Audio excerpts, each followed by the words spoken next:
యేసు ప్రభు వారి జీవిత విధానాన్ని పరిశీలన చేస్తే కన్య గర్భమున యేసు ప్రభు జన్మించడంలో ఆయన పరిశుద్ధులను రుజువు చేయబడ్డాడు. పశువుల పాకలో, పశువుల తొట్టెలో యేసు ప్రభు జన్మించడం ద్వారా ఆయన అందరికీ అందుబాటులో ఉంటాడని రుజువు చేయబడ్డాడు. పశువుల పాక అనగానే కొంతమందికి మళ్ళీ ఇప్పుడు ఇబ్బందులు అవుతున్నాయి. ఎక్కడుంది బైబిల్లో పశువుల పాక అని? యేసు ప్రభు పశువుల పాకలో పుట్టలేదన్నాడు ఒక ఆయన. మరి పశువుల తొట్టి ఎక్కడ ఉంటుంది ఆయన? పశువుల పాకలో కాకపోతే ఇంకెక్కడ ఉంటుంది? మీ బెడ్రూమ్లో ఉంటుందా? లేకపోతే వైట్ హౌస్లో ఉంటుందా? ఆ పశువుల తొట్టి ఎక్కడ ఉంటుంది? పశువుల పాకలో ఉంటుంది. దానికి పెద్ద రీసెర్చ్ ఏం అక్కర్లా. యేసుక్రీస్తు ప్రభువారు పశువుల పాకలో, పశువుల తొట్టిలో పుట్టడంలో ఉద్దేశం ఏంటో తెలుసా? ఆయన అందరికీ అందుబాటులో ఉన్నాడు.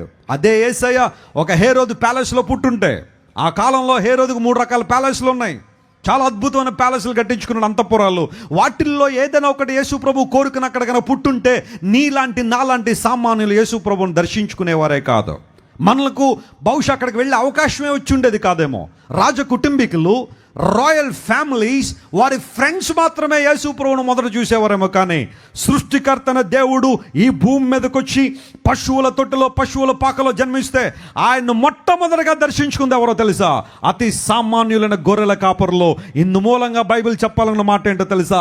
నా యేసయ్య అతి సామాన్యులకు దగ్గరగా వచ్చినంతగా ప్రపంచంలో ఏ ఒక్కరు రాలేదో. నమ్మిన వారు చప్పట్లు కొట్టి ప్రభువును మహిమపరచండి. Jesus came too close to humanity. మనుషులకు దగ్గరగా వచ్చాడు. ఇప్పుడు ప్రశ్న అడుగుతాను, జాగ్రత్త వినండి. పశువుల పాకల్లో ఎవరైనా ఎంట్రన్స్ టికెట్లు పెట్టారా అక్కడ యేసుప్రభుని చూడడానికి? నో. ఎవరైనా అక్కడ నిలబడి మీరెందుకు వస్తారని అడిగారా? అడగలా. ఎవరైనా రావచ్చు ప్రభు దగ్గరికి.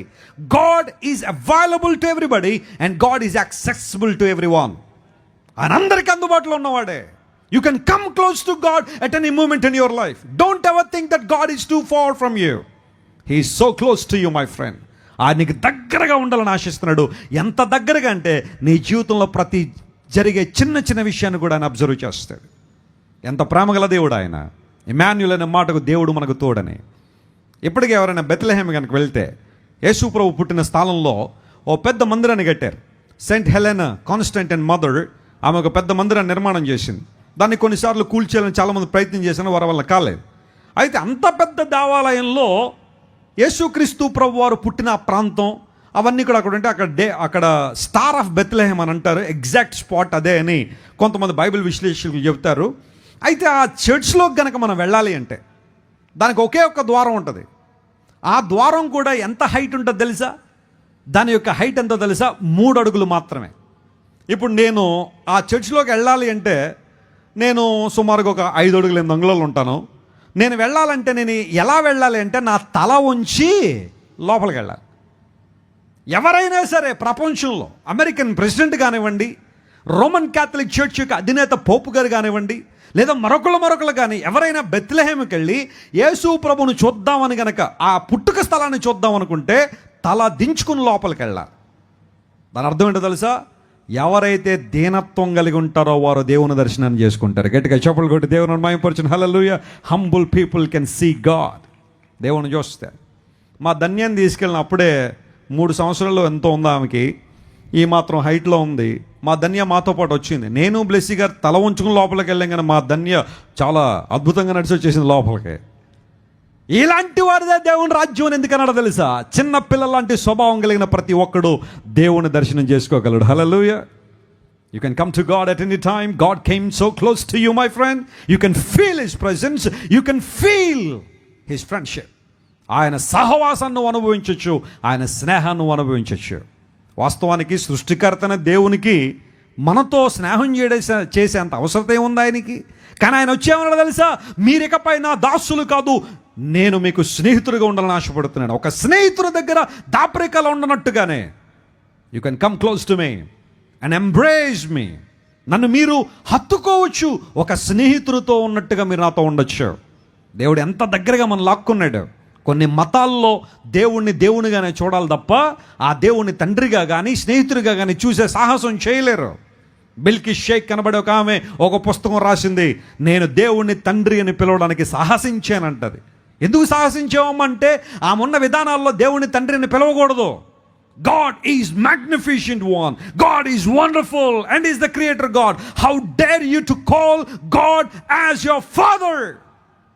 దేవుని తండ్రిని పిలిచే అధికారం నీకు లేదో అని ఆ మతము బహుశా ఆమెను రిస్ట్రిక్ట్ చేసిందేమో. కానీ ఎప్పుడైతే బైబిల్ చదివిందో దేవుని తండ్రిని గుర్తించింది.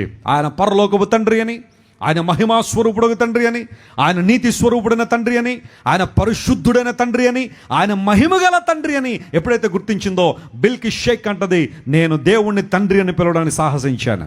యేసయ్య నీకు నాకు ఎంత క్లోజ్గా వచ్చాడంటే ఆయన మనతో స్నేహం చేసేంతగా నీ ప్రతి పరిస్థితిని అర్థం చేసుకునేవాడు. ఓ ప్రాంతంలో జాగ్రత్త వినండి ప్రియులారా, ఒక చర్చ్ ఉండేది.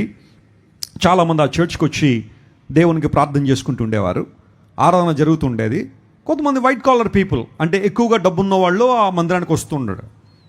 ఆ ప్రాంతంలో ఒక పేద వ్యక్తి, ఒక పూర్ మ్యాన్ నివసించేవాడు. ఆ వ్యక్తికి ఈరోజు తింటే రేపేంటో తెలియదు. అతను ఒకసారి ఈ చర్చ్కి వెళ్దామని అనుకున్నప్పుడు అందరూ కూడా గొప్ప గొప్ప వాళ్ళందరూ ఆ చర్చ్కి రావడం మొదలు పెడితే, అయ్యో వీళ్ళతో పాటు నేను కూడా చర్చ్కి వెళ్తే నన్ను రానివ్వరేమోనని అందరూ వెళ్ళిపోయేదాకా వెయిట్ చేసి ఆ తర్వాత ఒక్కడే లోపలికి వెళ్ళి ఆ పుల్పిట్ ఏదైతే ఉందో, లేదా ఆల్టర్ ఏదైతే ఉందో, లేదా అక్కడ ఉన్న పోడియం ఏదైతే ఉందో అక్కడికి వచ్చి ఒక్క మాట చెప్పుకుని ఆ ప్రాంతం నుండి వెళ్ళిపోతుండేవాడు. పాస్టర్ గారు ఆ వ్యక్తిని కపుల్ ఆఫ్ టైమ్స్ చూశారు. డిస్టర్బ్ చేయొద్దని అక్కడ పనిచేసే వ్యక్తికి చెప్పారు. ఆ తర్వాత ఈ వ్యక్తి ప్రతి ఆదివారం అలా రావడం, ప్రార్థన చేసుకుని వెళ్ళిపోవడం చూశారు. కొన్ని వారాల తర్వాత ఆ వ్యక్తి రావడం లేదు దేవుని మందిరానికి. పాస్టర్ గారికి అర్థమైంది. ఎందుకు రావట్లేదో కనుక్కోమంటే ఆ చర్చ్లో పనిచేసి ఆయన ఎంక్వైరీ చేస్తే ఆ వ్యక్తికి వచ్చిన యాక్సిడెంట్ అయిందని, అతను తీసుకెళ్ళి హాస్పిటల్లో పెట్టారని విషయం తెలిసింది. ఏ హాస్పిటల్? అదిగో పలానా హాస్పిటల్లో ఉంచారు. పాస్టర్ గారికి హాస్పిటల్ హెడ్ తెలుసు. ఫోన్ చేశాడు, మీ హాస్పిటల్లో ఒక పేషెంట్ ఉన్నాడు, అతడు మా చర్చ్కి వస్తుండేవాడు, కానీ అతను ఈ మధ్యన రావట్లేదు, మీ హాస్పిటల్లో ఉన్నాడని తెలిసింది, నేను ఒకసారి అతన్ని కలవాలని ఆశపడుతున్నాను, నేను వస్తాను ఈ టైంకి అన్నాడు. వెంటనే హాస్పిటల్ చైర్మన్ చెప్పాడు, సార్ మీరు రండి, అయితే ఒక మాట ఆయన అడగాలి మీరు. అదేంటంటే ఆయన హాస్పిటల్కి వచ్చిన దగ్గర నుండి మా హాస్పిటల్లో ఒక అద్భుతమైన చేంజ్ మేము గమనించాం. పేషెంట్లలో చాలామంది స్వస్థత పొందారు. హాస్పిటల్ అంతా కూడా అంతకుముందు భయంకరమైన కేకలతో, అరుపులతో, భయంకర పరిస్థితులతో నిండి ఉండేది. కానీ ఆ వ్యక్తి రాగానే ఒక ప్రశాంతత ఇక్కడ ఉంది, దానికి కారణం ఏంటో కనుక్కోండి సార్ అన్నాడు.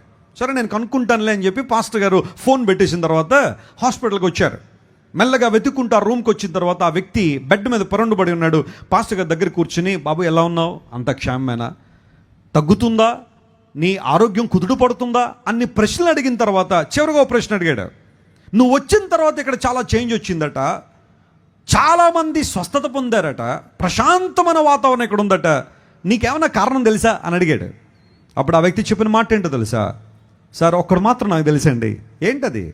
నేను ప్రతి ఆదివారం ఈ సంఘానికి వచ్చి అందరూ వెళ్ళిపోయిన తర్వాత ఆ పోడియం దగ్గరికి వచ్చి, లేదా ఆ స్టేజ్ దగ్గరికి వచ్చి నా తల దాని మీద ఆంచుకుని ఒక మాట చెప్పేవాడిని, అయ్యా నేను వచ్చాను, lord I have come to your presence, lord I have come to your house, నీ ఇంటికి నేను వచ్చాను ప్రభువా, నేను వచ్చానని ఒక మాట చెప్పేవాడిని. అంతకు మించి నాకు చెప్పడం కూడా రాదు. దేవునితో మాట్లాడడం అదే. ఆ మాట చెప్పి మళ్ళీ వెళ్ళిపోయేవాడిని. కానీ ఒక రోజు నా రోడ్డు మీద వెళ్తుంటే యాక్సిడెంట్ అయింది. నాకంటూ ఎవరు లేరు, తల్లి లేదు, తండ్రి లేదు, తోబుట్టువులు లేరు, స్నేహితులు లేరు, బంధువులు లేరు. కారణం నా దగ్గర డబ్బులు లేవు, పేదోడిని కాబట్టి నాకు ఎవరు స్నేహితులు ఉంటారు కదండి. ఒక్కడనే మూలుగుతున్నాను రోడ్డు మీద. ఎవరో మీలాంటి వాళ్ళు హాస్పిటల్లో జాయిన్ చేశారు. ఆ రోజు హాస్పిటల్కి వచ్చిన తర్వాత ఒక పక్కన దెబ్బలు నన్ను బాధిస్తున్నాయి, నా దేహంలో రోగాలు నన్ను బాధిస్తున్నాయి. అలాంటి పరిస్థితుల్లో యేసు ప్రభువుని స్మరించుకున్నాను. ఆయన సన్నిధిలో ప్రార్థన చేసిన, ప్రభువా ఐఎమ్ ఆల్ అలోన్, నేను ఒక్కడనేనయ్యా, బాధపడుతున్నాను, ఏడుస్తున్నాను, వేదన పడుతున్నాను అన్నప్పుడు నా దగ్గర ఒక వెలుగు ప్రకాశించడం, ఆ వెలుగులో యేసు ప్రభు నా దగ్గరికి వచ్చారు. ఆయన వచ్చి ఒకే మాట చెప్పాడేమో తెలుసా, ఇప్పుడు నేను వచ్చాను నీ దగ్గరికి అన్నాడట. దేవుని నామమున స్తోత్రం కలుగును గాక. నువ్వు నా దగ్గరికి వచ్చేంత వరకు ఇప్పుడు నేను వచ్చాను నీ దగ్గరికి.